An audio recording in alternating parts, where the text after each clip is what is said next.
ketemu lagi dengan aku Risha dan aku Joy. Selamat sore Medan. Seperti biasa kita sudah menyiapkan 3 berita yang siap dibagikan untuk Tribuners sekalian. Nah, Halo, Risha, apa kabar? Yang baru pulang kampung, gimana kabarnya? Ya luar biasa baik Tribuners. Nah kayaknya ini pada banyak yang mudik loh. Dan ternyata Risha, emang dalam rangka apa? Liburan ya? anak sekolah itu udah pada libur. Oh iya, udah lama gak sekolah. Iya kan, kita kayak udah tuir gitu, udah lama gak sekolah. Aku juga shock gitu ya. Jadi banyak, aku tahu-tahu gini kan, harga tiket kok pada mahal gitu biasa. Karena ini kan hari biasa. Ternyata si tuir ini nggak tahu kalau ternyata udah libur sekolah. Musim Ya, libur sekolah. Libur semester. Nah, ya. mungkin ini banyak nih moms atau daddy yang lagi liburan sama keluarganya. Spill dong liburannya kemana ya? Betul. Boleh taruh komentar, biar kita bahas nanti tempat liburannya gitu ya. Atau kalau di rumah aja juga nggak apa-apa sih sebenarnya. Di rumah aja juga. Soalnya lagi musim hujan. Di sini, Iya. di Medan. Di Joy ke Rantau Prapot kan ya. Itu di sana gimana cuaca? Panas ya? Wow. Iya, di sini aku nggak tahu kenapa di sini udah masuk musim penghujan ya. Padahal itu biasanya itu dari Agustus. Agustus sampai Desember. Dari Juni kemarin udah hujan-hujan terus. Iya, istilah. Oke, Tribuners, kita langsung aja ke berita pertama ya. Ini cukup apa ya? Agak shock Shocky ya? Memalukan juga ya Tribuners. Ini mau aku atau kamu? Atau Aku kita? boleh. Risha, oke. Aku first. Ini tuh ada tersangka MM yang diringkus Kejari Toba Samosir, sempat DPO dan bekerja sebagai penjual kopi. Nyamar dia atau gimana nih? Atau memang kerja ya Tribuners ya? Nah, sempat menjadi buron atau masuk dalam DPO. Kepala Sekolah SMK Pembaharuan Porsea berinisial MM dijemput dari lokasi persembunyiannya di Ciamis, Jawa Barat. Jauhnya. Iya. Nah, tersangka MM ini akan dititipkan di rutan kelas 2B sembari menjalani proses hukum di Kejaksaan Negeri Toba Samosir. Jari Porsea Jeffrey Simamora menjelaskan kronologi penangkapan tersangka MM. Nah, selain MM, 2 tersangka lainnya yang berinisial TS dan DM sudah ditahan sebelumnya. MM sebagai kepala sekolah tak pernah mengindahkan pemanggilan ke Jari Porsea pasca penetapan tersangka sehingga dirinya dijadikan sebagai DPO. Nah, untuk mengetahui lokasi tersangka, pihaknya melakukan pemetaan di Tribuners terhadap keberadaan tersangka. Setelah berkoordinasi dengan pihak Kejari Ciamis, tersangka pun ditemukan. Ia menyamar, menyamar berarti ya, bukan bekerja. Menyamar sebagai penjual kopi dan makanan di terminal yang berada di Ciamis. Seorang kepala sekolah loh ini. Iya, seorang kepala sekolah. Kira-kira udah berapa lama dia melakukan aksinya, berapa total kerugian yang ditanggung oleh negara ataupun sekolah atas tindakannya ya. Benar, langsung kita tonton aja dulu video berikut ini.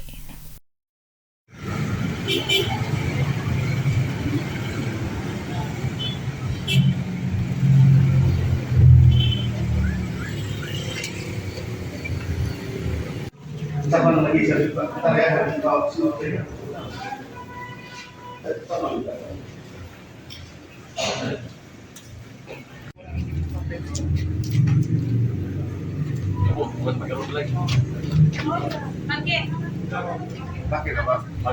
Ya, jadi teman-teman media, hari ini kita sampaikan bahwa tim dari intelijen Kejari Toba Samosir dan bersama dengan teman-teman dari penyidik dari cabang Kejari Toba Samosir di Porsea telah menangkap 1 orang DPO. Ini kasus dari Tipikor dugaan tindak pidana korupsi penyalahgunaan dana BOS di SMK Swasta Pembaruan Porsea tahun anggaran 1920 dan 2021. Jumlah kerugian negaranya itu lebih kurang 277 juta. Dan terhadap si tersangka ini sebelumnya sudah ditetapkan sebagai tersangka di tanggal 6 Mei 2024, tapi tidak pernah hadir. Dan setelah kita cek ke alamat terakhir yang ada oleh teman-teman penyidik di Porsea yang ada di Kabupaten Toba, itu tidak ada. Lalu ditetapkan sebagai DPO setelah berkoordinasi dengan pihak Kejaksaan Agung, Intel Kejati, dan ini ditemukan bahwa indikasi dia berada di Bandung. Nah, kemudian kita berkoordinasi dengan teman-teman yang ada di daerah Jawa Barat, lalu tertangkaplah si tersangka ini, MM ini, di daerah Ciamis. Kemudian tim penyidik dari Capjari Porsea bersama dengan intelijen dari Kejari Coba Samosir melakukan menjemput tersangka dan dibawa kembali ke sini untuk dilakukan proses penyidikan selanjutnya. Selanjutnya akan dibawa ke rutan atau gimana, Pak? Ya, selanjutnya ini akan sementara di rutan kelas 2 Balikit untuk mempermudah nanti proses penyidikan. Oke, benar. Itu dia. Sepertinya kita langsung bertanya aja sama reporter kita karena dari penjelasan videonya itu sedikit terpotong ya, Riz ya. Nah, untuk itu kita telah terhubung dengan reporter kita, ada Bang Maurits. Halo Bang Maurits, selamat sore. Selamat sore, Tribuners. Bang Selamat Maurits. sore, Median. Baik, Bang Maurits. Ini kan kepala sekolahnya ini melakukan tindakan korupsi ya Bang, berdasarkan berita yang kami terima. Nah, berapa yang berhasil digelapkan oleh kepala sekolah tersebut Bang, dan kronologinya bagaimana? Ya, terima kasih. Kasus ini sudah bergulir sekian bulan ya, dan pada bulan Mei kemarin mereka sudah ditetapkan tersangka, ada 3 orang. Jadi selama 3 tahun ajaran mereka melakukan kasus korupsi dengan melakukan pembuatan LPG fiktif. Artinya mereka membuat laporan supaya mendapatkan dana BOS begitu kira-kira. Jadi besaran dana yang mereka gelapkan itu atau tilep itu sebesar 270 juta dalam 3 tahun. Dan sebelumnya ada 2 orang yang telah ditangkap ya, artinya ditahan. Dan setelah pasca penetapan tersangka, yang 1 orang ini MM ini yang merupakan kepala sekolah SMK pembaruan di Porsea ini tidak pernah hadir di Capjari karena yang menangani itu kan Kejaksaan Cabang Porsea begitu. Di Toba ini ada 2. Yang pertama Kejaksaan Negeri sama 1 lagi cabangnya di Porsea. Dan ketika ini dilimpahkan dia nggak pernah hadir sebagai tersangka, lalu dijadikanlah DPO atas koordinasi dengan pihak Kejaksaan Agung dan juga Kejaksaan Tinggi Sumatera Utara. Lalu dia di tracking di mana lokasinya sejak bulan Mei, dan akhirnya dia ditangkap kemarin dan dibawa ke Toba pada hari tadi pagi. Itu dari Ciamis. Jadi dia selama ini menyamarkan diri lah, artinya berkamuflase dengan menjadi seorang penjual kopi dan makanan ringan di terminal di sana. Oke, nah ini kan ada 3 tersangka totalnya ya Bang ya? Ya. Oke, nah apakah yang 2 lagi juga sudah berhasil ditangkap? Iya, justru karena itu yang 2 lagi langsung kooperatif ya, ketika mereka dinyatakan sebagai tersangka kooperatif. Nah, justru ini kepala sekolahnya, jadi yang keladinya ini malah mencari-cari alasan apa segala macam lalu melarikan diri ke Ciamis begitu. Kalau yang 2 tersangka lagi ini sebagai apa Bang? Ada 1 bendahara dan 1 lagi guru begitu. Oknum di pihak sekolah yang sama ya? Ya, di pihak sekolah yang sama. Nah, bagaimana nih Bang? Apakah sudah ada pencopotan jabatan yang dilakukan kepada para tersangka ini Bang? Ketiga tersangka? Biasanya itu serta-merta, tapi untuk lebih pastinya belum. Tapi pada umumnya begitu mereka tersangka, itu sudah pastilah dicopot itu dari jabatan. Karena yang kedua bahwa ini masih karena swasta kan, kalau pegawai negeri langsung jelas proses hukumnya ya, atau sanksinya. Tapi karena ini swasta, mungkin kita butuh tanya lagi. Karena kepala sekolah yang tangkap, itu yang paling tinggi di sekolah itu kan. Jadi kita menanya mau siapa lagi. Mungkin kepada pihak yayasan. Yayasan kemungkinan bisa nanti kita apa. Baik, selama beberapa bulan ya Bang ya, DPO-nya ya. Itu yang menggantikan posisi di sekolah itu bagaimana Bang? Sampai saat ini begitulah, mungkin karena sekolahnya pun bukan sekolah kalau kita dengar cerita atau informasi yang kita dapatkan bahwa sekolah itu juga sangat minim sebenarnya belajar di sana. Justru karena itu menjadi alasan sudah tidak ada siswa-siswa, tetapi mereka membuat laporan fiktif gitu. Jadi dibuat data-data siswa yang mendaftar ke situ atau yang sedang belajar di situ supaya mereka bisa mendapatkan dana BOS begitu.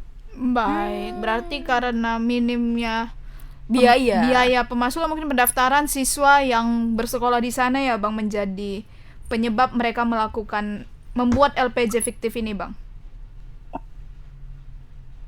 Iya, kemungkinan besar seperti itu. Pastilah mau cari cuan mereka mungkin dari situ. Cuan. Hukuman udah. Hukuman yang diterima atau yang ditetapkan, Bang, kepada para tersangka. Nah, masih sampai saat ini kan masih proses penyelidikan. Jadi sehingga dia dititipkan dulu di rutan kelas 2B sambil proses penyelidikan, lalu nanti ada penyidikan, lalu kemudian nanti itu akan disidangkan. Jadi sebelum ingkrah. Tapi yang pasti kan dari pasal-pasal yang saka kan itu pasal korupsi begitu. Oke, pasal korupsi ya. Baik, terima kasih banyak Bang Maurits atas laporannya. Selamat beraktivitas kembali, Bang. Selamat sore. Selamat sore. Terima kasih. Ya, memang itu menjadi sebuah masalah ya ketika biaya itu minim gitu ya, pendaftar mungkin kurang, tapi untuk korupsi itu tidak menjadi solusi dong tentunya. Benar. Dan ini beritanya masih sangat fresh, masih baru sangat sekali baru ya. baru terciduk juga soalnya. Nah, kok menurut Joy sendiri kayak gitu lah, misalnya nih ada kepala sekolah yang sekolahnya itu nggak banyak gitu pendaftarnya, apa nih upaya yang mungkin cocok dilakukan untuk mengatasi hal tersebut, mengatasi kurangnya biaya itu? Dipasarkan. Sekolahnya tadi kan? Iya, mungkin bisa membuat promo atau diskon atau kayak datang membuat event itu. Iya, jadi biasanya tuh orang-orang menarik pada perhatian. tahu kan. Ya mungkin nggak langsung daftar, tapi setidaknya mereka sadar, Iya, oh ada loh nih sekolah di ini sini gitu. Iya. Atau diperbaiki media sosialnya, karena itu apa ya, kayak semua orang udah pakai media sosial lah, pasti juga bisa lebih mudah diaksesnya gitu. Jadi nggak tersentuh lah tuh hal-hal haram seperti itu. Mungkin ada nih kayak alumni dari SMK ya tadi ya, SMK Pembaharuan, ya benar, SMK Pembaharuan Porsea. Dilihatlah mungkin ya kan kayak mana adik-adiknya atau apa yang udah kalian rasakan sebagai alumni, itu bisa loh menaikkan citra dari sekolah tersebut. Testimoni. Iyalah, kayak gitu kan, saya sekarang sudah bekerja di sini, saya mendapat ilmu yang baik, guru-gurunya seperti ini, teman-temannya seperti ini. Itu kan testimoni, itu bisa menjadi hal yang baik, Benar. Jadi modal meningkatkan juga. citra dari sekolah tersebut. Mungkin ini sebuah tips yang bisa dilakukan oleh berbagai sekolah, khususnya sekolah swasta ya, yang kayak yang dibilang Bang Maurits tadi. Tentunya sarana prasarana juga Iya, itu memang harus ditingkatkan ya. ditingkatkan mungkin apa ya, dari yayasan. Iya. Ya kan, yayasan juga pasti akan membantu kan. Oke, nah nextnya ada apa nih berita kedua kita? Nah, berita kedua ini mungkin gak asing sama kita ya, kayak Satpol PP yang sering menertibkan pedagang kaki lima. Tapi sering sekali caranya itu loh. Caranya tuh, aku yakin sebenarnya Satpol PP ini kayak udah berusaha, mungkin udah dikasih sosialisasi awalnya gitu, tapi nggak semudah itu loh. Iya, kayak, karena menertibkan berapa kepala tuh ya. iya, kayak aku kalau tutup 1 hari udah dapat aku berapa, kayak gitu, mungkin itu kesusahan.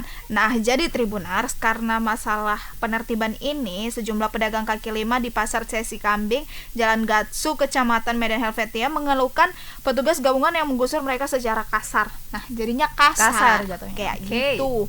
Nah, seorang pedagang kaki lima yang menjual pisang sisir, Pak Saragih, tak kuasa menahan tangisnya saat penggusuran berlangsung. Menurut Saragih, penggusuran ini sudah sering terjadi. Hanya saja petugas gabungan yang terdiri dari Satpol PP, Dishub Medan, dan kepolisian tidak humanis dalam menertibkan para PKL ini. PKL atau pedagang kaki lima. Nah, Saragih mengatakan seharusnya jika memang mau ditertibkan, pihak Pemkot Medan membuat tempat di mana pihak PKL bisa berjualan. Benar, itu salah satu solusi yang diharapkan gitu.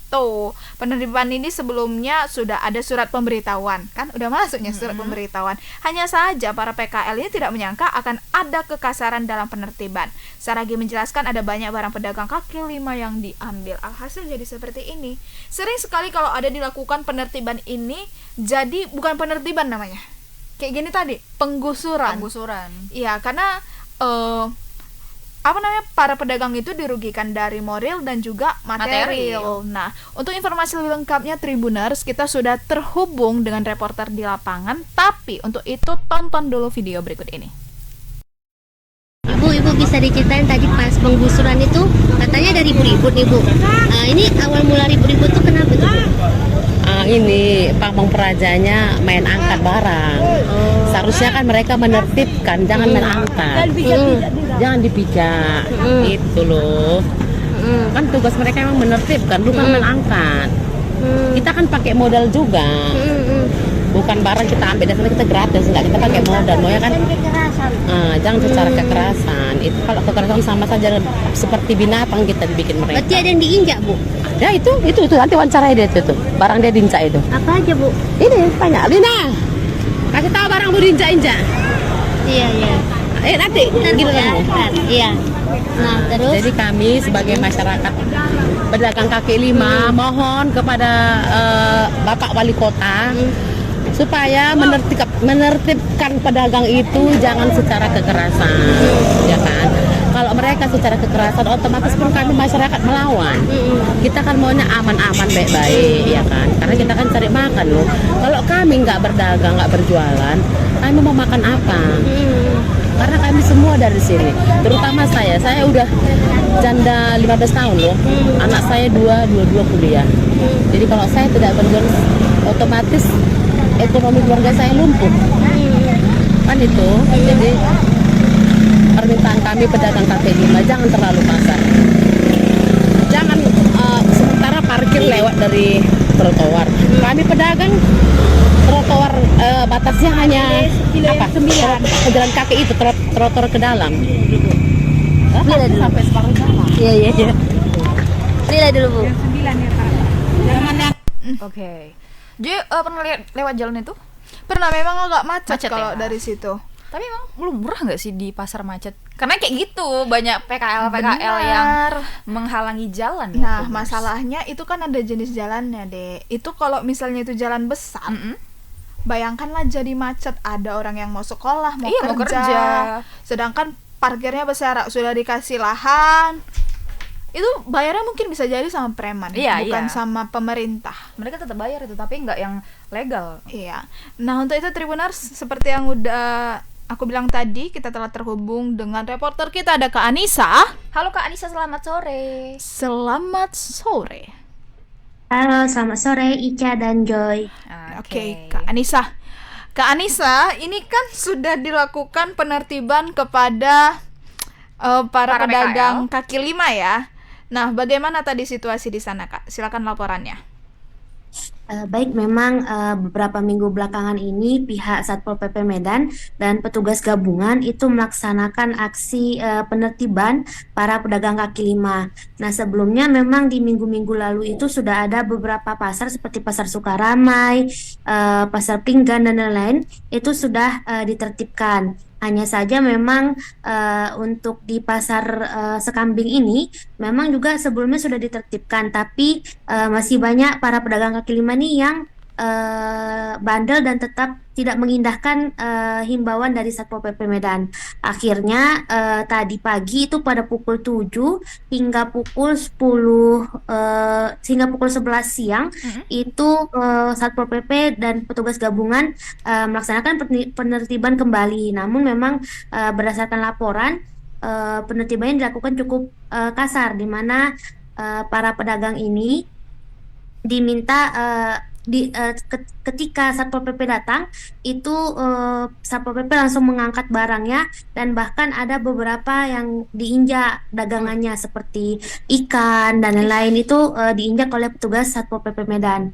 Tapi memang setelah penertiban dilakukan, karena ada pengangkatan dan tindakan kasar itu, jadilah sempat ricuh di penertiban itu. Namun tidak berapa lama penertiban selesai, lahan yang tadinya itu dijadikan tempat PKL malah dijadikan tempat parkir para masyarakat yang hendak belanja ke pasar. Sama saja membuat kemacetan kembali. Padahal kan kunci dari PKL ini, kalau dari pedagang bilang untuk pelancaran jalan, tapi malah dijadikan tempat lahan parkir oleh orang-orang yang ada di sana. Jadi mereka merasa keberatan sebab seharusnya kan kalau memang ditertibkan ya ya yang parkir juga tidak boleh di situ Sorry, seperti yang itu. ngerasa keberatan ini berarti si para pedagang ya Kak, atas Iya, pengunjung yang parkir di situ. Nah, Kak, iya. yang mengelola parkirnya ini siapa, Kak? Apakah pihak Dishub atau mungkin preman setempat Pihak lain. atau bagaimana? Kalau parkir ini sebenarnya di Pasar Petisa ini, mohon maaf, Saya Pasar Kambing. Sekambing ini sudah ada petugasnya. Jadi PD Pasar yang mengelola. Nah, Hmm. PD Pasar ini sudah membuat tempat parkir sebenarnya. Hmm. Tapi memang lagi-lagi banyak masyarakat yang bandel sehingga dan masih ada jukir-jukir di sana, jadi masih memarkirkan di situ. Nah, tapi memang tadi sejak adanya penertiban itu dan di Submedan juga ada di situ, di Submedan ini malah sekalian sosialisasi terkait parkir langganan, jadi agak-agak sedikit macet di sana gitu. Nah, warga ini sebenarnya PKL ini sebenarnya meminta untuk dibuatkan lahan untuk tempat berjualan. Nah, tadi kita juga sempat konfirmasi ke Satpol PP Medan. Menurut Kasatpol PP Medan sebenarnya kalau penertiban itu sudah beberapa kali dilakukan secara humanis. Hanya saja memang para PKL ini tidak mendengarkan dan kondisi jalan atau fisiknya jalan ini juga sudah banyak yang rusak. Jadi kalaupun nanti ada kendaraan lewat itu bisa membuat celaka para pengendara karena air-air ikan dari pedagang ini yang membuat Jalan rusak. bisa membuat warga jatuh seperti Oh, itu. oke, licin gitu ya. Baik, Kak. Ini kan ada lahan untuk pedagang kaki lima. Apakah lahannya ini disediakan oleh pihak Pasar Sesi Kambing atau sebenarnya ini pun ilegal gitu, memangnya warga setempat aja berinisiatif membuat itu atau bagaimana? Enggak, jadi Satpol PP ini kan kita ada Pemko membuat perda zonasi.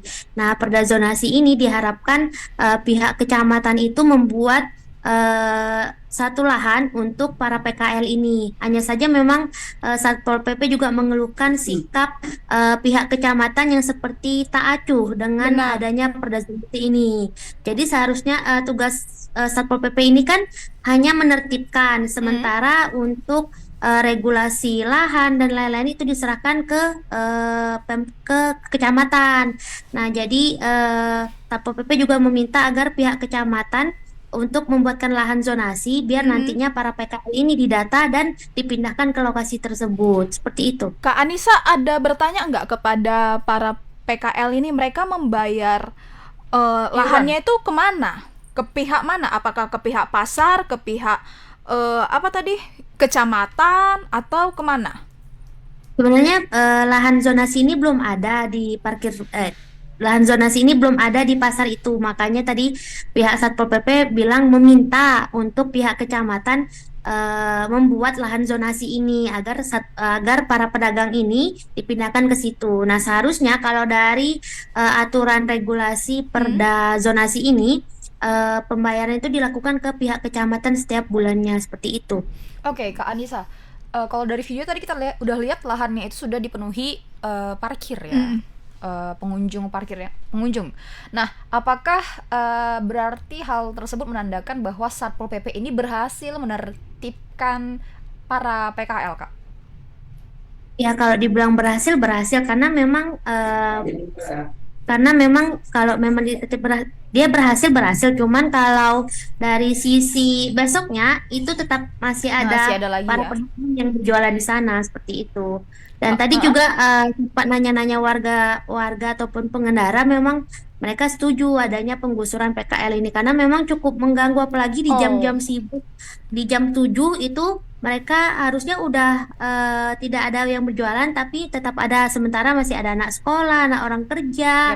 Jadi Mengganggu lalu lintas ya, Kak ya. Oke, nah Kakak ada nanya nggak nih ke pihak Satpol PP apa Itu yang mau aku tanya. upaya yang akan dilakukan oleh pihak Satpol PP untuk hal-hal kayak gini tuh nggak terjadi lagi, Kak, khususnya di Pasar Sekambing ini? itu tadi mereka minta pihak kecamatan untuk memberikan lahan di mana para PKL ini bisa berdagang di sana. Nah, namun memang sejauh ini juga pihak Satpol PP juga tiap hari akan terus memantau lokasi-lokasi PKL yang sudah ditertibkan seperti itu. Dan efek jera yang dibuat Satpol PP ini seperti pengangkutan barang-barang. Jadi barang-barang PKL ini dibawa ke kantor Satpol PP, dan untuk masyarakat, untuk PKL yang mau Menebus. mengambil barangnya itu harus membuat surat Pernyataan gitu ya? perjanjian untuk tidak Oke. berdagang lagi di sana seperti itu. Nah, Kak, ada nggak Kak Nisa bertanya kepada pihak Satpol PP mengenai tanggapan dari para PKL ini yang merasa mereka ini bukan menertibkan tapi malah penggusuran dan mereka ini tidak humanis. Apa tanggapan dari pihak Satpol PP, Kak? Itu tadi katanya kalau humanis sudah beberapa kali kita lakukan, hanya saja tidak Oke. diindahkan. Oh. Makanya jadilah sedikit dilakukan secara kasar karena Oh. memang untuk membuat efek jera seperti itu. Berarti pihak Satpol PP pun mengakui ya penertiban ini sedikit kasar seperti itu ya Kak Anissa. Akui. Baik, terima kasih Kak Anissa atas laporannya yang cukup jelas. Baiklah, selamat kembali bekerja dan selamat sore. Selamat sore Kak Anissa. Ya memang benar Joy, kayak efek jera itu agak sulit untuk dilaksanakan gitu ya. Karena udah diambil dagangannya, udah diusir secara paksa juga belum tentu jera. Tadi dengar nggak apa yang dibilang Bu Saragi?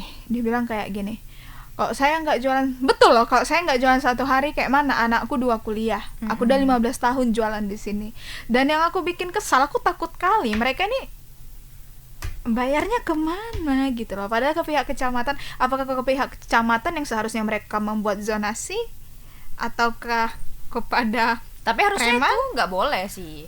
Kayak harusnya itu nggak boleh, walaupun mereka membayar ke pihak kecamatan Kecamatan. tadi itu nggak boleh pastinya, karena itu ilegal kan. Iya. Karena kan memang lokasi yang udah dibuat tuh ya sebegitu adanya agar tidak mengundang kemacetan lalu lintas gitu. Jadi apapun yang dikatakan itu nggak boleh ada lahan parkir atau ada PKL. Nah mungkin lahan yang dimaksud tadi adalah lahan di tempat lain. Iya, itu bisa loh diperhatikan Kecamatan Petisah ya. Kecamatan Petisah itu segera ditindaklanjuti lah. Ya mungkin itu atensi dari para Satpol PP yang meminta ya dibuat, karena udah ada perda, kenapa nggak dilakukan seperti itu ya. Karena memang nggak nyaman loh kita melihat, mohon maaf ya, ini bukan mau menutup rezeki, cuman kalau dari fungsinya jalan ya itu memang Jalan umum iya jalan umum, Untuk tidak masyarakat nyaman umum. gitu loh masyarakat yang lewat di dengan sana. mungkin aroma atau kayak tadi percikan-percikan air dari ikan kayak gitu. Ya, semuanya kita Kembali di sini untuk semuanya rakyatnya, kembali untuk rakyat dan semuanya kita kebaikannya. juga mencari rezeki gitu ya. Tapi ya dengan yang baik dan seharusnya lah ya. Oke, itu dia di berita kedua. Lanjut, berita ketiga ada apa, Risha? Boleh ya pinjam HP-nya? Oh iya. Astaga naga. Oke, Tribuners, ini di berita ketiga kita. Itu tentang jembatan, Risha ya, jembatan Jadi roboh. ada jembatan penghubung di Deli Serdang tuh roboh, Tribuners, setelah besinya dicuri. Waduh. Nggak ngerti lah lihat orang. Siapa nih warga Deli Serdang? Nggak Medan, nggak Deli Serdang. Siapa yang curi besi? Besi jembatan loh yang dicuri. Jadi roboh jembatannya. Nah, jadi Tribuners, jembatan penghubung antar desa Bandar Setia, Desa Laudendang, dan Desa Sampali, Kecamatan Percut Setuan, Deli Serdang roboh. Disebut-sebut lantaran besi penyanggahnya hilang dicuri orang yang tak dikenal. Menurut Kepala Dusun 4, Desa Bandar Setia Kusno, kejadian robohnya jembatan yang berada di jalan pelaksanaan tersebut terjadi pada Jumat kemarin sekitar pukul 20.30 waktu Indonesia Barat. Ia mengatakan robohnya jembatan yang didirikan sejak tahun 1983 udah cukup lama. lantaran besinya dicuri oleh orang yang tak dikenal. Padahal sejak dibangun jembatan itu kokoh dan belum pernah roboh sama sekali. Dikatakannya sebelum roboh, beberapa warga sempat memergoki aksi para pelaku, tapi saat itu para pelaku ini kabur dengan cara melompat ke sungai. Oke, sebenarnya kalau udah Aman nggak dia yang melompat itu? udah kita lihat kayak ya ada yang itu langsung lapor polisi nggak sih? Iya. Biar penanganannya cepat ya. Gue nggak sampai roboh kayak gini. Tapi untuk kira-kira gimana nih robohnya dan keadaan jembatan ini tuh gimana? Kita ada video, kita saksikan dulu video yang berikut ini.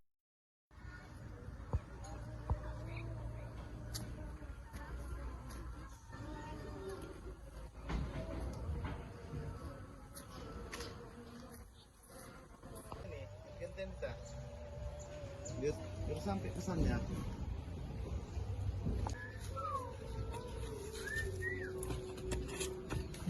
Tak goyang-goyang, Mbak. Goyang. Oh iya.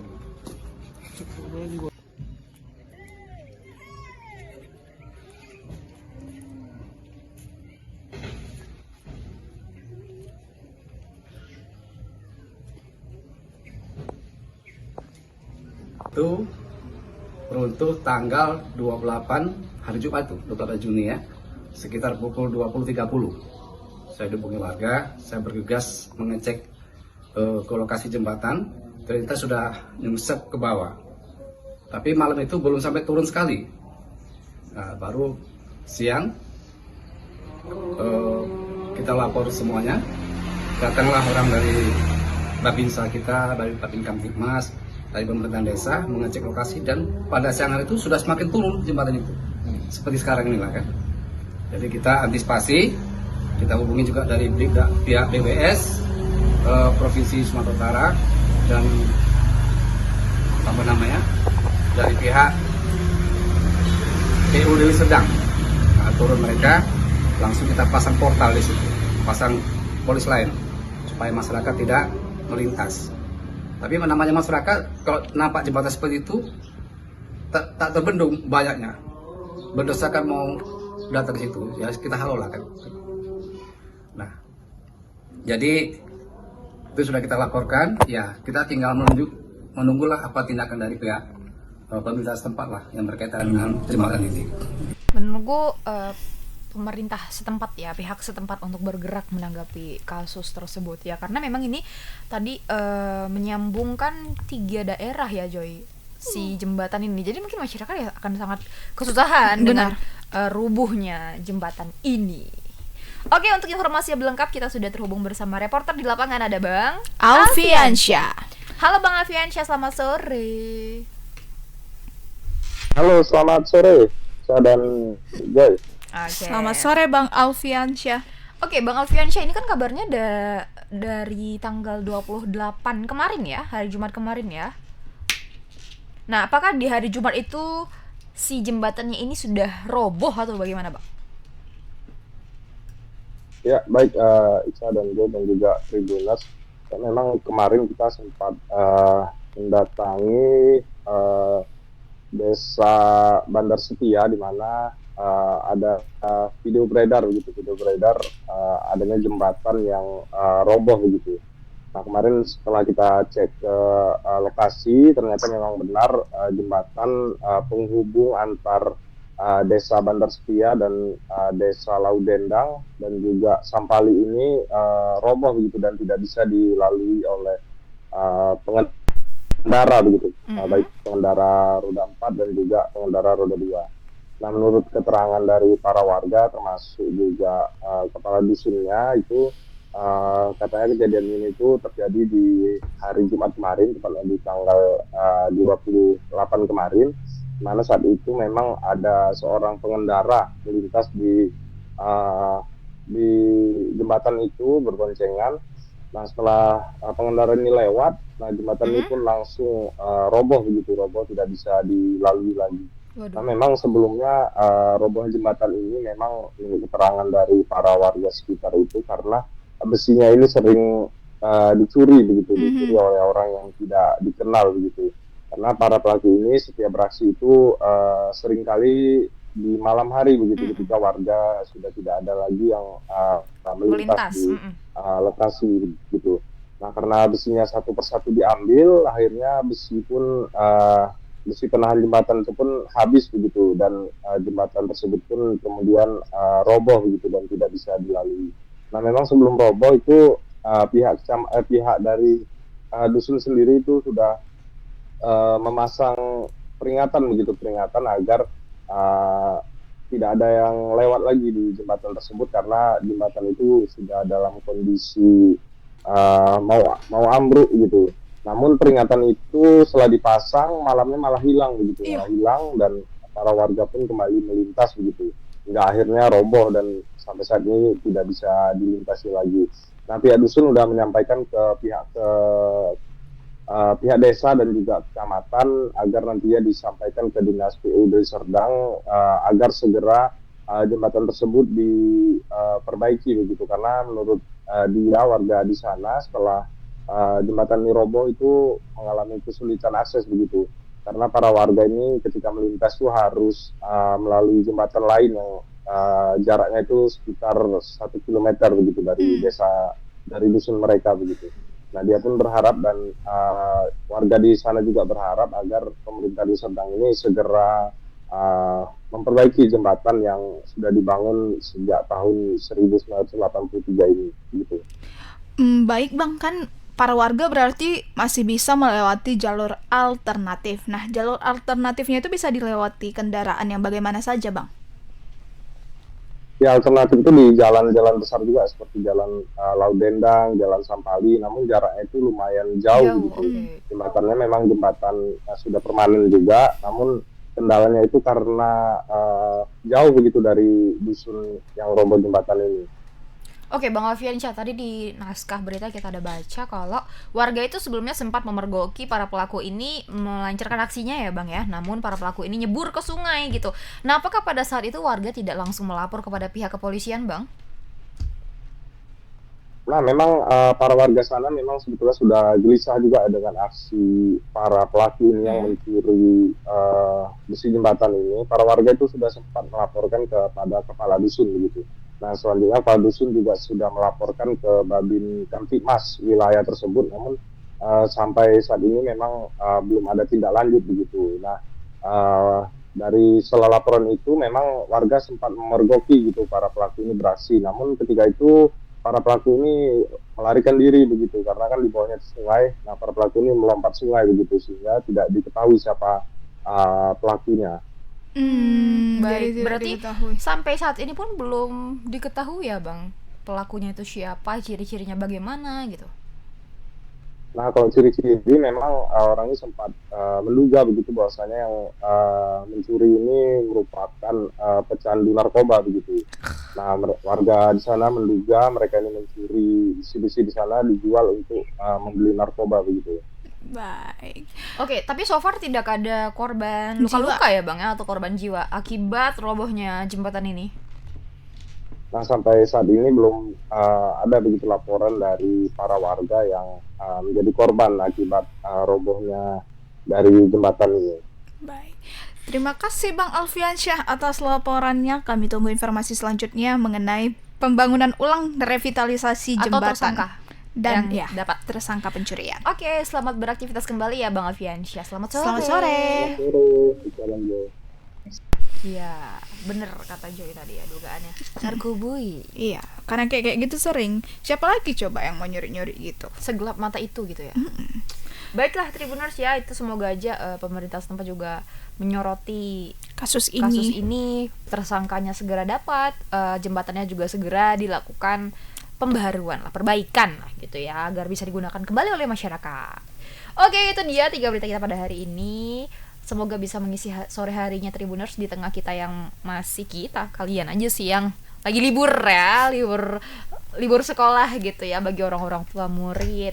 Nah, untuk informasi lebih lengkapnya kita bisa ke portalnya Tribun Medan, ada di mana Joy? Di www.medan.tribunnews.com. Bisa juga ke media sosial kita di bawah ini atau download aplikasi Tribun X, tersedia di App Store maupun Play Store. Jangan lupa saksikan Selamat Sore Medan setiap hari Senin sampai Jumat jam 5 sore. Kalau begitu aku Risha dan aku Joy serta kru yang bertugas pamit undur diri.